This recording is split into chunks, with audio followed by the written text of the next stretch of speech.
So what's up, everyone? It is your girl Beauty 87 here, aka Grace, and it's our last declutter of 2021. So I thought we'd do it big and talk about all the eyeshadow palettes I decluttered from my collection. So let's get started, girl, because as you see, this bag is full. So it's gonna be in it. So I got some luxury, I got some affordable, I got some high-end. I tried to have a nice little balance of palettes all around. I have one YouTuber brand, unfortunately, that I hate to put in here, but you know, like, it's a palette I'm not really gonna use, and I have something else from that YouTuber that I really love, so I figured I would just hold on to that as opposed to trying to hold on to, you know, stuff that I don't necessarily really like and I just be holding on to because like, I guess for reference, it did so I started off with the affordable stuff, I guess. Now, you all have not seen the video for these yet, but this is Summer in Saint-Tropez, the original formula, and Trending in Tokyo, the original formula. So if you all didn't know, they changed the formula on these. So I did a video comparing these, the old ones, to the new ones. The only thing that sucks is the new ones do not have mirrors like the old ones do. So that is something I am going to miss about having the new ones and not the old ones. But at the same time, the formula on these is not as good. So it's like, I'll sacrifice the mirror to get like a good formula because I'm not using it just for the mirror. I'm using it for the formula. So my cousin asked for some more colorful palettes, so her wish is my command. She can gladly have these two. Next affordable one I have is this NYX Ultimate Utopia palette. Now I had, I think I put this in the shopping block video, or I might have decluttered it, and then I was like, well, maybe I can keep it for reference. But realistically, it's like, I have to look at it from like a brand standpoint too, and it's like, this isn't a brand I really feature ever on my channel. So I'm like, the last thing I need to do is hold on to this when I don't feature them. Aside from the fact when I do feature them, it's usually for complexion stuff like the Born to Glow foundation, the Born to Glow concealer. They have that Bare serum concealer that's coming out that I'm actually have coming in the mail soon. So it's like, I usually do complexion when it comes to NYX, so I don't really need to hold on to that eyeshadow palette because, you know, it's it's not a complexion product. Next, I have these Revolution palettes. So these are the Forever Flawless ones. These are the ones that I feel like is the best quality when it comes to them. This is the Flamboyance one, and then this is the Hydra Dolphin. So the Flamboyancy one I feel like is a good dupe for the Strawberry Dream palette, but it's not nearly as good quality as the, what is it, the Barbie and Malibu Barbie and Colourpop one. So I feel like you should just go ahead and get that one. So I was holding on to this because of that, but I'm like, since I have the Malibu Barbie one that's much closer and has better formula than this does to that, I figured I would just go ahead and get rid of it. And again, my cousin asked for colorful palettes, so it's just another colorful palette to give to her that I can help her out with. So be it. Now the Hydra Dolphin I was struggling with a little bit because I do like Makeup Revolution, but at the same time, again, it's not a brand I really feature on my channel, so I need to be realistic with what I'm keeping. And y'all know we gotta move up out of here. My mom is currently downstairs like trying to get rid of stuff so that way we can have the house ready to sell. So last thing I need to do is hoard palettes that I'm not going to use. And this is one I really do like the color story of this, and I really did like the formula of it just fine, but I'm sure I have colors like this in other palettes. Matter of fact, this looks really similar to the Sonic Bloom palette from Colourpop, except it has blues instead of purples. So it is easily for me to let go of this one. I do like this one though, and I do like the formula, but I actually am going to miss that one. But at the same time, if I don't, it's not something I necessarily feature on the channel. I'm trying to get better at just keeping the stuff that I know I'm going to feature, not just holding on to stuff just because I like it myself. Next, I have the Bretman Rock X Wet n Wild Jungle Rock collection. I like this palette, but again, Wet n Wild isn't really a brand I feature on my channel. Lately, they've been into that, you know, physician's formula mindset when it comes to their products, whereas you can only buy the darker versions on their website, and they only make their drugstore makeup that's for my skin tone or available to lighter skinned people. So I'm like, I don't really want to hold on to their stuff, and I haven't talked about them in forever because they haven't done anything exciting to me. So I'm fine with going ahead and getting rid of this palette. Aside from the fact you can't even get this palette anymore because this was the Bretman Rock one, and if I wanted a dupe of this palette, there's a dupe to this palette on C Color. It's called Jungle Fever, I believe. It's supposed to be duping this Bretman Rock palette. So again, I'm trying to give my cousin as much color as she can stand and still help myself by getting stuff out of my collection that I'm not necessarily using.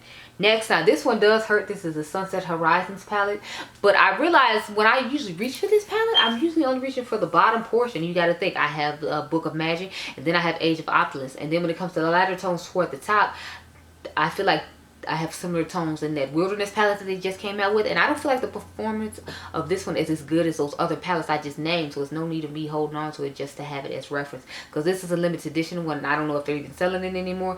But this one I might actually put on my Mercari page, just because I know someone would actually really appreciate and want this one, because people really love beauty-based women. So I might be selling that one. Some of these I might sell, but the majority of them I plan on giving to my cousins, just because, you know, why not? I have the Fade to Hue from Colourpop. If you all remember, I told you all this was a disappointing palette to me. I think it's in part 1 of my disappointing makeup video. I have a part 2 that I had to put together as well, because I forgot a couple of products I needed to put in there. But this is what the palette looks like.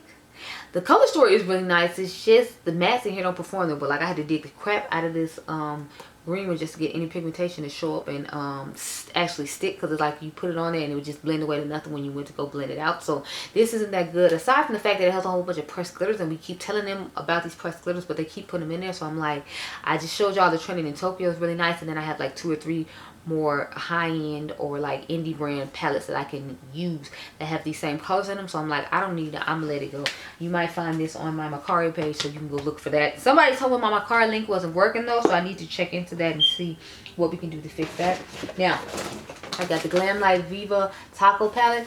Now the storage for this is really annoying as it is, and then the color story of it is nice. It's just I don't ever really reach for it, and I feel like I have colors in my collection that are similar to this, since these are the type of tones I normally go for. I don't feel the need to hold on to this. Now this one you will find on my Mercari page as well, just because, you know, when it comes to some higher popular palettes I know I can make money off of. It's like I don't mind giving to my cousins, but charity starts home, and you know, since we all know I pay for all my palettes myself, I don't ever get anything in PR whatsoever. Last thing I need to be doing is giving away stuff I can like sell and make some money back on to put back into the channel myself, since I have to do that myself for now. The next one I have is Chasing Butterflies from Makeup by Tammy. Now this one I'm struggling with getting rid of, just because I really love Makeup by Tammy, but I love her cheek palette, and I would still have something to reference the brand by. The eyeshadow palette is fine, it's just it's not a color story I know I'm going to reach for that often. So this one you'll probably find on my Mercari page as well, just because it's like I liked it and I like the eye look I got out of it, and the quality was good. It's just more, I know I'm not going to reach for this again, so you can find this on my Mercari page.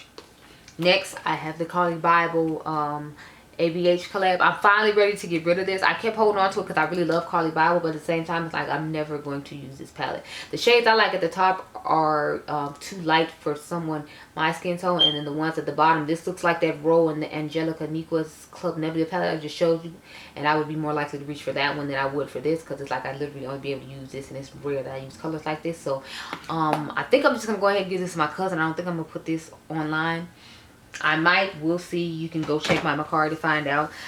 The last, like this, well, I have one more ABH palette. This is the Stuff Beverly Hills. This is just a quad that they came out with in the summertime. I really like the color story of this quad, and I halfway want to keep it, but at the same time I'm like, knowing me, I'm most likely not gonna reach for this. Like if I reach for a quad, it would probably be like a Colourpop monochromatic quad that I can do a quick look with, not necessarily this, because I only have this one dark shade to work with. So I don't ever use probably these two, because this one is too light for me to use in my opinion, because I just have to put this all over the lid and then just dust this in the crease, and I would have no outer V color to go with it, and I don't like this color combination together. So although these perform really nice and I really like this quad, it's just I'm being realistic with myself, and I know I'm never going to use this. So you can find this on Mercari as well. Now let's get into this Lime Crime Greatest Hits Bangers. I bought this last year. I used it a couple of times. The only thing is, to me, this is one of those palettes with an incomplete color story that I did a video on. You know how a palette is just like, it's something missing. You don't know what it is, but something missing. Like I like the bottom row okay, I like the middle row okay, I like the top row okay, but I feel like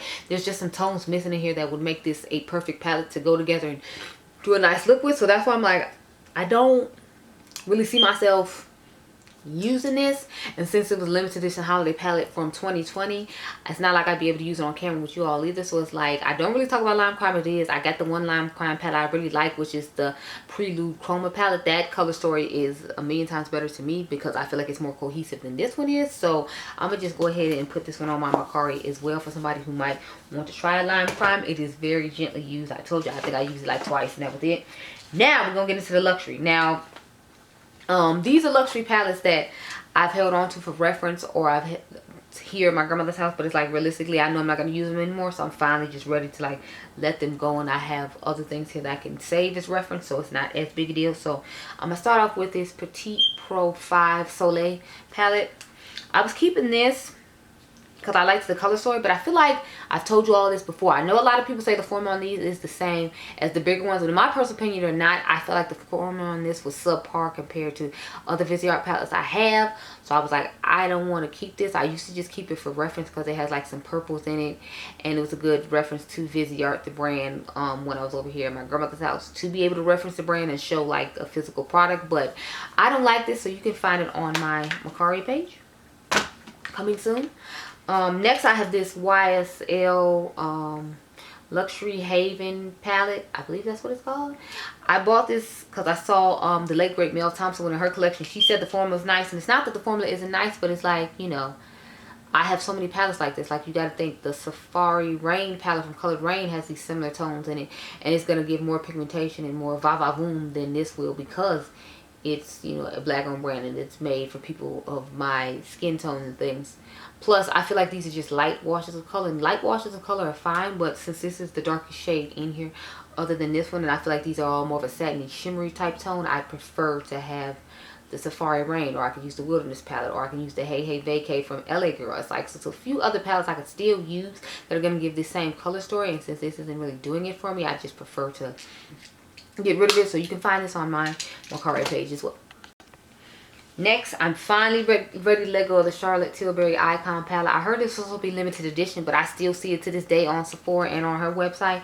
When I first tried this, I wasn't impressed with it. I bought it based upon Mel Thompson's, the late great Mel Thompson's recommendation, but to me these just seem to be more like a satiny sheen type format, and I prefer like a matte in the crease. It's not I can't make these work, it's just I have similar color stories in other palettes, and since this is predominantly neutral, like look at all this. Like, the only part y'all know I really care about is this section right here. So it's like, it's this whole palette pretty much. And so in like these 3 sections, and it's like, do I really want to hold on to this whole palette just for these 3 sections that I can get from other things that'll be better? Like, no I don't. So I don't really need to hold on to this, because there's no point. The last one I have to talk about is a Tom Ford quad. Now, I just saw another YouTuber talking about how she didn't like this quad at all. And I was just like, I don't really like this that much. Either it's more on the neutral side, and I like the wet dry formula of Tom Ford more than this one. And I don't feel like this color story would do a lot for me, because I have a lot of the same products like this and other formulas that I like better. And I've told y'all before, I don't think Tom Ford is worth the price. Now, I did buy this from the company cosmetic store, so you could, I'll try to give you a reasonable price on it on Bakerie, just because, you know, like I did get it at a discount as it is, so it's no need to be trying to like gouge people as a general. So, but I am going to get rid of it. So those are all the eyeshadow palettes I'm getting rid of to make way for the new stuff I have in 2022 coming, and I already have now. So I hope you all enjoyed this video. Remember, you all are diamonds. Let me know, how often do you all declutter your collection? I don't really do it this regularly, but since we know I have to get rid of all the stuff that's here, I need to get rid of it. And so that's why I keep going through periodically, trying out stuff, retrying stuff to see if I like it or if it's worth it. But anyway, I hope you all enjoyed this video. Remember, you all are diamonds. I'll catch you guys in the next one. Be blessed, girl. Bye.